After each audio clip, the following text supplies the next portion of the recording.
네, 안녕하십니까. 오늘은 3월 9일 목요일 사순제 2주간 목요일입니다. 사순제 2주간 목요일 독서는 예레미야서 17장, 예레미야서 17장, 사람에게 의지하는 자, 쓰러질 몸을 제 힘인 양 여기는 자, 하나님이 손보시리라.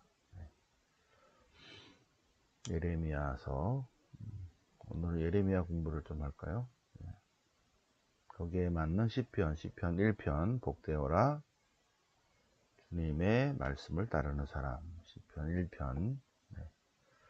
오늘 복음은 루카복음 16장 부자와 라자로의 예화입니다. 부자와 라자로의 예화. 자, 그러면 성경 본문 보실까요? 자, 예레미야서 17장. 자, 예레미야는 성경 연대표를 보시면 어느 시대의 사람이냐면 요때입니다. 마이너스 622 요시야 종교개혁 시대인데 예레미야는 626년에 부르심을 받습니다. 626년에 6년에 그러니까 요시야 시대에 부르심을 받는데 부르심을 받고 활동하려니까 요시야가 제대로 하고 있죠. 그죠? 종교개혁 하고 있잖아요. 그래서 한 분이신 하나님, 하나님 백성, 하나님 전례 그리고 신학화 작업을 하니까 활동을 하고 하지 않다가 609년에 요시야가 세상을 떠납니다. 그래서 요시야의 아들 여호아하즈가 왕이 돼요. 그런데 이집트가 와서 다시 요시야의 아들 다른 아들로 바꿔버리죠. 여호야킴으로. 그런데 이제 여호야킴이 제대로 아버지 요시야의 그 마음을 잊지 않죠. 그 정신을. 그때 이제 드디어 예레미야가 활동하게 됩니다. 608년부터 활동하죠. 예루살렘 멸망 때까지, 멸망 이후까지 예레미야가 예루살렘에서 활동합니다. 이 예레미야는 아나톳 출신입니다. 아나톳 출신. 자, 그러면 아나톳이 또 언제 나오냐? 요때 솔로몬 시대 때, 그죠? 솔로몬 시대 때 다윗 다음에 왕권 가지고 다툰 왕이 나중에 솔로몬이 왕이 되지만 다윗의 아들 둘이 이제 왕권 다툼을 하는데 아도니아와 솔로몬이에요. 아도니아와 솔로몬. 솔로몬은 차독 사제가 뒤를 잇고 아도니아에게는 에브야타르라는 사제가 아버지의 사제예요. 아버지의 사제. 근데 에브야타르는 아도니아를 지지하고 차독은 솔로몬을 지지하고 결국은 솔로몬이 왕권을 잡죠. 그러니까는 저쪽 편을 다 제거해야 되는데 에브야타르는 아버지의 은인이기 때문에 그냥 솔로몬 시대 때 솔로몬이 왕이 될 때 열왕기 상권 2장 솔로몬이 왕이 될 때 귀양살이 보냅니다. 고향으로 보내죠. 그 솔로몬이 왕권을 잡고 아버지의 대사제를 귀양살이 보낸 그 에브야타르가 어디로 귀양살이 가냐면 아나토스로 귀양살이 보냅니다. 아나토스로 마이너스 970년. 그런데 275년 후에 그 아나톳에서 예레미야가 등장합니다. 예레미야가 요시야 시대 275년쯤 지난 다음에 아나톳에서 예레미야가 등장해요. 마이너스 626년에. 그리고 정식 활동은 608년부터 활동합니다. 예레미야 성전설교. 예레미야 7장에 있죠. 성전설교부터 이제 활동을 하고 멸망 때까지 계속 하느님 말씀을 따라야 된다. 요거를 계속 얘기합니다. 따르지 않아가지고 결국은 587년에 유다까지 결국은 멸망하죠. 그 예레미야 17장에 속이는 자와 속이지 않는 자 주님께서 이렇게 말씀하신다. 사람에게 의지하는 자 자기 쓰러질 몸을 제 힘이냐 여기는 자는 하나님이 손보시리라. 그의 마음은 주님에게서 떠나 있다. 그는 사막의 덤불과 같아서 좋은 일이 찾아들지도 않고, 그는 광야의 메마른 곳에서 인적 없는 소금 땅에 살리라. 그러나 주님을 신뢰하고 그 신뢰를 주님께 드는 자, 그는 복되다. 그는 물가에 심긴 나무와 같아서 그 뿌리를 시냇가로 뻗어서 무더위가 닥쳐와도 두려움 없이 그 잎이 푸르고 아무리 가물어도 걱정 없이 줄곧 열매를 맺는다. 사람의 마음은 만물보다도 교활하여서 치유될 가망이 없으니 누가 그 마음을 알리요. 그 마음을 아는 분은 오직 주님이시다. 주님은 사람마다 제 길에 따라서, 제 행실의 결과에 따라서 하나님이 다 손보신다. 속이는 자와 속이지 않는 자. 그러면서 예레미야 세 번째 고백이 쭉 나옵니다. 자, 시편 1편 복되어라죠, 그죠? 복되어라. 어떤 사람이 복되냐? 악인의 뜻을 따르지 않고, 죄인의 길에 들지 않고, 오만한 자들과 함께하지 않는 자. 악인의 뜻을 따르지 않고, 죄인의 길에 들지 않으며, 교만한 자들과 함께하지 않는 자.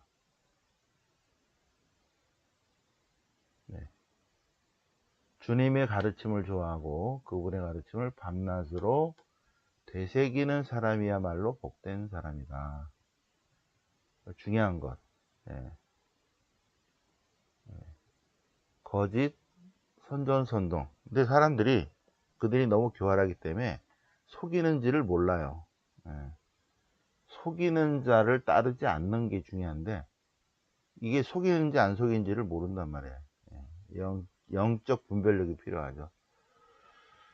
속이는 자를 따르지 않고 속이는 자들의 길에 들지 않으며 속이는 자와 함께하지 않는 자예요. 그는 시냇가에 심겨진 나무와 같아서, 제때 열매를 내고 잎이 시들지 않는 나무와 같아서 하는 일마다 잘 되리라. 하는 일마다 잘 되는 이는 복된 자. 항상 하느님의 가치관을 갖는 사람입니다. 하느님 중심의 가치관을 갖는 사람이야말로 참으로 복된 자다. 행복한 사람이요. 자, 오늘 복음은 루카복음 16장, 부자와 라자로의 비유. 자, 등장인물은 어떤 부자가 있고, 그 집 대문 앞에 라자로라는 거지가 있고, 천국에 아브라함이 계시는데, 거지가 죽어서 천국에 갔어요. 부자도 죽어서 지옥에 갔습니다. 근데 지옥불에서 고통을 받다가 이렇게 눈을 들여다보니까 저쪽에서 자기 집 앞에 있던 거지 라자로가 아브라함 품에 안겨 있거든요. 그러니까 이 부자가 너무